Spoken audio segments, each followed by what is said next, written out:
बिहार में चुनावी सरगर्मी तेज, सर्वे में चौंकाने वाले परिणाम। बिहार में भले ही अभी तक विधानसभा चुनाव की तारीखों का ऐलान नहीं हुआ है, लेकिन प्रदेश में चुनावी माहौल पूरी तरह बन चुका है। राजनीतिक दलों की सक्रियता, जनसभाएं और यात्राएं इस बात की गवाही दे रही है कि राज्य धीरे धीरे चुनावी मोड़ में प्रवेश कर चुका है। माना जा रहा है कि विधानसभा चुनाव अक्टूबर और नवंबर में हो सकते हैं। इससे पहले चुनाव आयोग ने राज्य में वोटर लिस्ट का स्पेशल SIR करवाया। इस प्रक्रिया में करीब 65 लाख अवैध मतदाताओं के नाम सूची से हटा दिए गए। इससे राजनीतिक हलकों में हलचल मच गई है।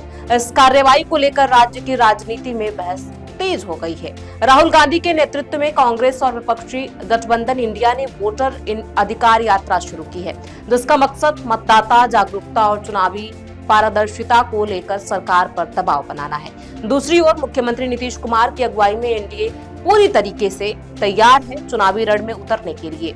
इसी बीच एक ताजा चुनावी सर्वे सामने आया है, जिसमें ये बताया गया है कि यदि अभी चुनाव होते हैं तो कौन सी पार्टी कितने वोट के साथ बाजी मारेगी। हालांकि अंतिम निर्णय तो जनता के वोट से ही तय होगा, लेकिन मौजूदा राजनीतिक माहौल और सर्वे के नतीजों ने चुनावी गर्मी को और बढ़ा दिया है। नमस्कार, मैं हूं प्रियांशी और आप देख रहे हैं नव भारत लाइव। बिहार में किसकी बन सकती है सरकार? बिहार चुनाव से पहले कुछ सर्वे किए गए। सर्वे में अनुमान लगाया गया है कि अगर अभी चुनाव होते हैं तो एनडीए को 336 सीटें मिल सकती हैं और महागठबंधन को 75 सीटें मिलेंगी। अन्य को 6 सीटें मिलने का अनुमान है। 26 सीटें ऐसी हैं जहां मुकाबला कड़ा होने की संभावनाएं हैं। बिहार में किस पार्टी को कितनी सीटें मिल सकती हैं? पार्टी के हिसाब से बात करें तो बीजेपी को सबसे ज्यादा 64 सीटें मिलने का अनुमान है, जबकि 17 सीटों पर कड़ा मुकाबला हो सकता है। वहीं जेडीयू 29 सीटों पर जीत दर्ज कर सकता है, जबकि 2 सीटों पर उसका कड़ी टक्कर हो सकती है। एनडीए के दूसरे दलों की बात करें तो वे 6 सीटों पर जीत दर्ज कर सकते हैं, जबकि 18 सीटों पर उन्हें बढ़त मिल सकती है। महागठबंधन के दलों की बात करें तो आरजेडी 37 सीटों पर सीधे जीतती नजर आ रही है, जबकि 15 सीटों पर उसे बढ़त हासिल हो सकती है। कांग्रेस के 8 सीटों पर जीतने की संभावना है, जबकि 2 सीटों पर कांग्रेस को बढ़त बन सकती है।